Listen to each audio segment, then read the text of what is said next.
Atap Gor Purnakrida di Jalan Raya Kerobokan, Kelurahan Kerobokan, KJ Kuta Utara terbakar pada Rabu 24 Januari. Kebakaran itu terjadi diduga akibat adanya konsleting listrik.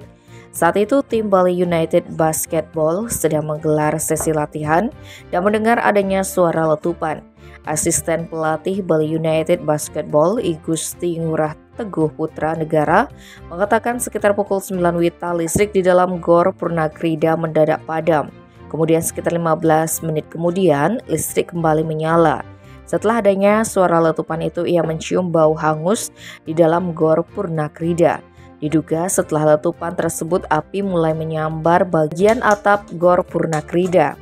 Setelah mengetahui adanya api, pihaknya pun langsung menyelamatkan barang bawaan. Selain itu, tim Bali United Basketball juga menyelamatkan barang elektronik yang ada di dalam gedung. Kepala Dinas Kebakaran dan Penyelamatan Badung, Iwayan Wirya yang datang ke lokasi menyatakan, penanganan kebakaran di Gor Purnakrida pihaknya mendapat laporan sekitar pukul 10:20 WITA.